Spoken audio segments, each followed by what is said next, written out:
أفلا يتدبرون من الشيطان القرآن الرجيم. بسم الله الرحمن الرحيم.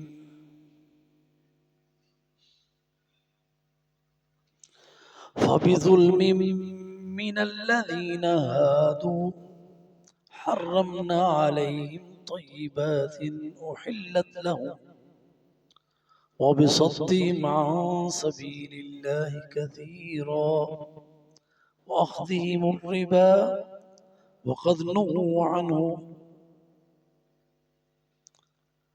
وأكلهم أموال الناس بالباطل وأعتدنا للكافرين منهم عذابا أليما. لكن الراسخون في العلم منهم والمؤمنون يؤمنون بما أنزل إليك وما أنزل من قبلك والمقيمين الصلاة والمؤتون الزكاة والمؤمنون بالله واليوم الآخر أولئك سنؤتيهم أجرا عظيما.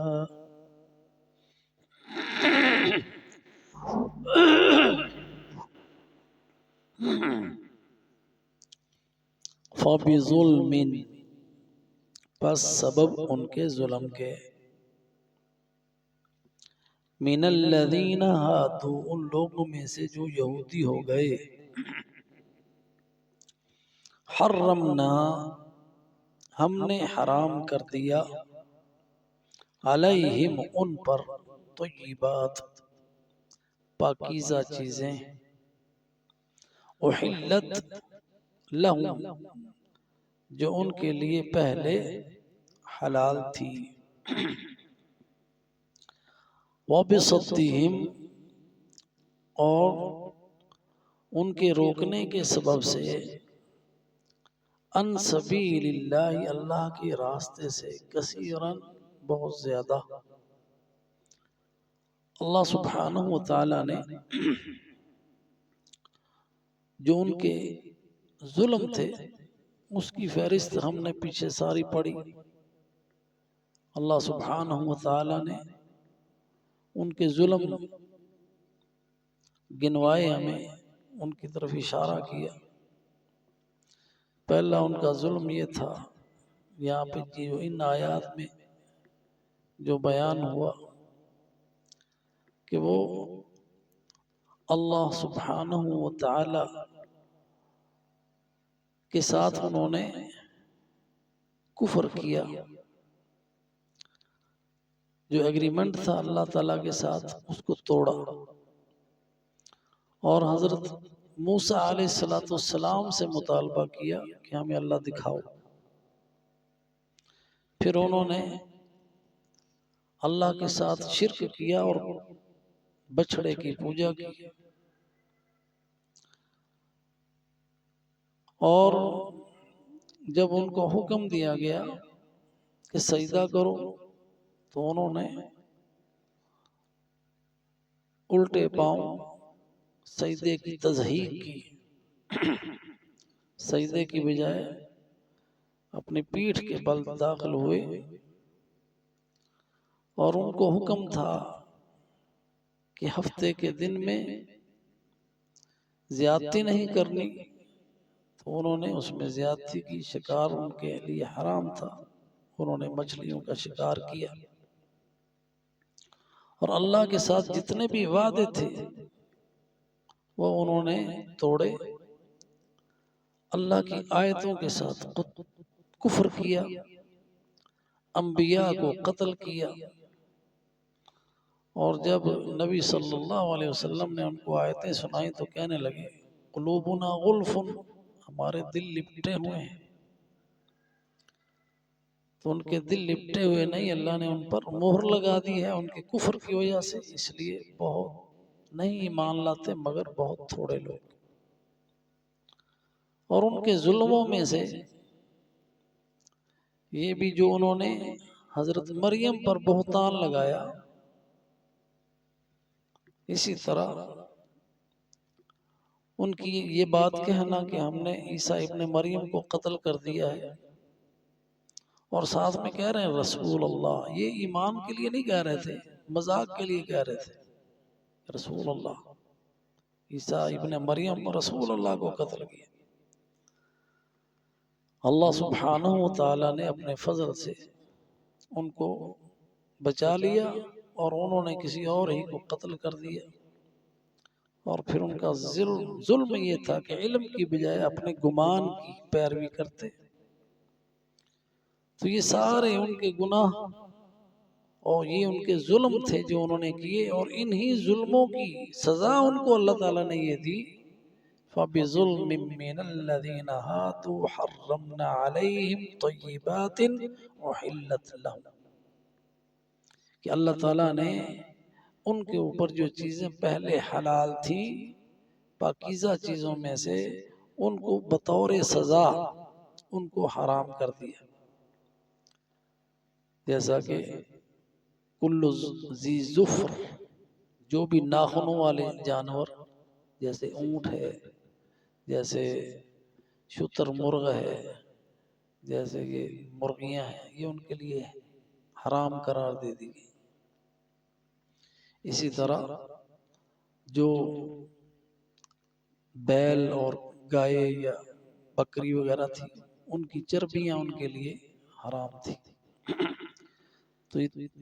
تو یہ اس لیے حرام کی ان کے ظلم کی وجہ سے، اور وَبِصَدِّهِمْ عَنْ سَبِيلِ اللَّهِ كَثِيرًا، وَبِصَدِّهِمْ عَنْ سَبِيلِ اللَّهِ، اور اللہ کی راہ سے روکنے سے، کثیراً بہت زیادہ،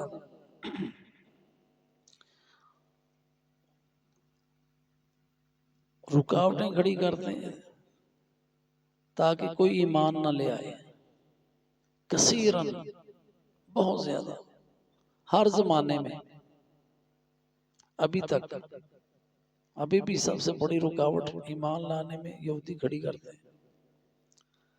تو ہر طرح وہ جو ہے نا رکاوٹیں کھڑی کرتے ہیں تاکہ لوگ ایمان نہ لے آئیں۔ وَبِصَدِّهِمْ عَنْ سَبِيلِ اللَّهِ، یعنی نبی صلی اللہ علیہ وسلم کی اطاعت و فرما برداری سے روکتے ہیں، اور راستے سے روکنے کے لیے جھوٹے دعوے کرتے ہیں کہ وہ حق کے دائی ہیں۔ وَأَخْذِهِمُ الرِّبَا، اور ان کے سود لینے کی وجہ سے، وَقَدْ نُهُوا عَنْهُ، اور تحقیق ان کو اس سے منع کیا گیا تھا۔ اب بھی اگر آپ دیکھیں تو جتنا بھی بینک ہیں سارے کے سارے، وہ سارے یہودیوں کے تسلط میں ہیں۔ جو IMF ہے نا، سب سے بڑا بینک ہے، بینکوں کو بھی بینک آگے دیتا ہے قرضے، جس سے ہم بھی قرضے لیتے ہیں، یہودیوں کا ہے۔ وَأَخْذِهِمُ الرِّبَا، یہ ان کا وطیرہ رہا ہے کہ وہ سود لیتے ہیں، سود سے سارے کاروبار کرتے ہیں۔ وَقَدْ نُهُوا عَنْهُ، حالانکہ ان کو اس سے روکا گیا تھا۔ تو یہ لوگ جو ہیں نہ صرف یہ کہ خود سود خور ہیں، بلکہ لوگوں میں بھی، پوری دنیا میں سود کو انہوں نے پھیلایا ہوا ہے۔ اور وَأَكْلِهِمْ أَمْوَالَ النَّاسِ بِالْبَاطِلِ، مال کے بڑے پجاری ہیں۔ وَأَكْلِهِمْ، اور ان کا کھانا، اموال الناس، لوگوں کے مال کا، بالباطل، ناحق، ناحق لوگوں کا مال کھاتے ہیں۔ تو یہ ان کے ظلموں کی اور تفسیر بھی آ گئی۔ اللہ کی راہ سے روکنا، اسلام سے روکنا، اور سود خوری اور سود کو عام کرنا۔ کوئی بینک اب دنیا کا اس سے کوئی ملک بچا ہوا نہیں ہے، ایسے انہوں نے عام کی ہوئی ہے، حالانکہ ان کی اپنی شریعت میں بھی ان کے اوپر یہ حرام تھی اور ان کو روکا گیا تھا اس سے۔ اور لوگوں کا مال باطل طریقے سے کھانا، یہ ان کا وتیرہ ہے۔ باطل طریقے سے کیسے؟ جتنے بھی رشوت خوری کے انداز ہیں وہ سارے باطل طریقے سے، کم تولنا، کم ناپنا، ملاوٹیں کرنا، یہ ان کا وتیرہ ہے۔ تو یہ ان کی صفت ہے، وَأَكْلِهِمْ أَمْوَالَ النَّاسِ بِالْبَاطِلِ وَأَعْتَدْنَا لِلْكَافِرِينَ مِنْهُمْ عَذَابًا أَلِيمًا، اور ہم نے تیار کیا ہوا ہے للکافرین، کافروں کے لیے، منہم، جو ان میں سے ہیں، عذابًا علیما، دردناک عذاب۔ منہم اس لیے کہ یہودیوں میں سے جو کافر ہیں ان میں کچھ مومن بھی ہیں، جیسا کہ اس سے پہلے بھی ذکر ہوا کہ فَلَا يُؤْمِنُونَ إِلَّا قَلِيلًا، نہیں ایمان لاتے ان میں سے مگر تھوڑے سے۔ تو اللہ سبحانہ و تعالی حق بات کہتا ہے عدل کے ساتھ کہ جو کافر ہیں ان میں سے، منہم، ان میں سے، ان کو عذاب، ان کے لیے عذاب تیار کیا ہوا ہے، عذاباً علیما، المناک عذاب۔ اب لیکن الراسخون فی العلم منہم، ان میں سے کچھ ایسے بھی ہیں، لیکن اردو میں بھی ہیں، ہم لیکن کہتے ہیں۔ الراسخون، الرسوخ فی العلم ہوتا ہے پختگی، علم کی پختگی جن میں ہے، جو علم میں راسخ ہیں، منہم، ان میں سے، والمؤمنون، اور ایمان لانے والے ان میں سے، یؤمنون، وہ ایمان لاتے ہیں، بما، ساتھ اس کے، جو انزل الیک، جو آپ کی طرف نازل کیا گیا، وما، اور جو انزل، نازل کیا گیا، من قبلک، آپ سے پہلے، یہ ایمان ہے۔ ان میں سے کچھ ایمان والے ہیں، جیسے عبداللہ ابن سلام، یہودیوں کے بہت بڑے عالم تھے، ایمان لے آئے اور نبی صلی اللہ علیہ وسلم کو دیکھنے کے لیے آئے تھے کہ دیکھوں تو نبی جو کہتا ہے کہ میں نبی ہوں کیسا ہے۔ جب دور سے دیکھا تو پہچانا کہ نہیں، یہ بندہ جو ہے نا سچا ہے، جھوٹے کا چہرہ ایسا ہو ہی نہیں سکتا۔ اور جب بات سنی، قریب آئے، بات سنی، تو آپ کہہ رہے تھے اطعموا الطعام، افشوا السلام، صلوا باللیل والناس نیام، تدخلوا جنت ربکم بسلام۔ یہ بات سب سے پہلے ان کے کان میں پڑی، کہا چہرہ کتنا اچھا، بات بھی بڑی اچھی، یہ نبی ہے، ایمان لے آئے۔ لیکن آپ صلی اللہ علیہ وسلم سے کہا کہ یہودی بڑے فریبی لوگ ہیں، میرے ایمان کا ابھی تک ان کو نہ بتانا، ان کو بلائیں۔ آپ نے ان کو چھپا لیا اپنے پاس اور ان کو بلایا اور ان سے پوچھا عبداللہ ابن سلام کیسا بندہ ہے تمہارے اندر؟ بڑی صفتیں کرنے لگی، وہ ہمارا بہت بڑا عالم ہے، وہ بڑا متقی پرہیزگار ہے، وہ بڑا عزت والا ہے، بڑا علم والا ہے۔ تو آپ نے فرمایا اگر وہ ایمان لے آئے تو ایمان لاؤ گے؟ کہتے ہو ہی نہیں سکتا۔ پھر آپ نے آواز دی عبداللہ سامنے آؤ، وہ سامنے آئے اور ان سب کے سامنے انہوں نے اقرار کیا اور گواہی دی کہ محمد صلی اللہ علیہ وسلم اللہ کے سچے رسول ہیں۔ فوراً ہی پلٹ گئے، کہتے یہ تو جاہل ہے، اس کو تو پتہ ہی نہیں ہے، اس کے پاس تو علم ہی نہیں ہے۔ تو یہ ہوتی ہے، اس طرح کی ان کی فطرت، وہ چونکہ جانتے تھے ان کو، اس لیے ان کو اس طرح نبی صلی اللہ علیہ وسلم کے سامنے ان کی حقیقت کو جو ہے نا انہوں نے کھول دیا۔ تو اللہ سبحانہ و تعالیٰ نے ایسے ہی لوگوں کے بارے میں کہا کہ ان میں سے کچھ الراسخون فی العلم ہیں، جو ایمان والے ہیں، اللہ پر ایمان لاتے ہیں اور جو آپ پر اترا اس پر ایمان لائے، قرآن پر اور تورات اور انجیل پر جو پہلے کتابیں اتری ان سب پر ان کا ایمان ہے، اور ایمان کے ساتھ عمل بھی ہے، والمقیمین الصلاۃ، اور مقیمین جو ہے نا یہ منصوب آیا ہے، علامت نصبی یا ہے، والمقیمین الصلاۃ، تو یہ اس لیے خصوصیت کے لیے خاص طور پر نماز قائم کرتے ہیں۔ تو ایمان کا انسان کے اوپر جو اثر ہوتا ہے، جب دل میں ایمان ہوتا ہے تو پھر عمل ہوتا ہے، اس کا اظہار ہوتا ہے اعمال میں۔ سب سے پہلا عمل نماز ہے، والمقیمین الصلاۃ، اور دوسرا مالی والمؤتون الزکاۃ، یہ مرفوع آیا ہے واو کے ساتھ، والمؤتون الزکاۃ، اور وہ ادا کرتے ہیں زکوٰۃ کو، دینے والے ہیں، موتون دینے والے ہیں زکوٰۃ کو۔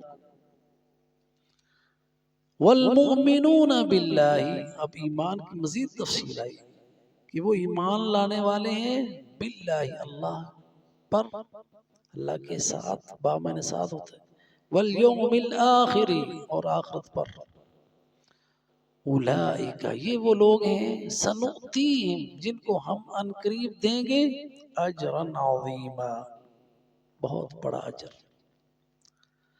تو جب ایمان انسان کے دل میں آتا ہے تو اس کے اثرات اعمال سے ظاہر ہوتے ہیں۔ ایمان خالص اللہ کے ساتھ، آخرت کے ساتھ، پھر اس عقیدے کا اثر انسان کے اوپر ہوتا ہے کہ وہ عمل صالح بجا لاتا ہے، جیسا کہ نماز ادا کرنا اور زکوٰۃ ادا کرنے کا یہاں پہ ذکر ہوا ہے۔ تو وہ لوگ جو اپنے آپ کو سمجھتے ہیں کہ ہم بڑے پکے مسلمان ہیں اور نماز نہیں پڑھتے، وہ اپنے آپ کو فریب میں رکھے ہوئے ہیں۔ تو اللہ سبحانہ و تعالیٰ سے دعا ہے کہ اللہ ہمیں سچے مومن بننے کی توفیق عطا فرمائے، اور نمازوں کی پابندی کرنے کی ہمیں بھی، ہماری اولادوں کو بھی اللہ توفیق عطا فرمائے۔ آمین، وآخر دعوانا ان الحمد للہ رب العالمین۔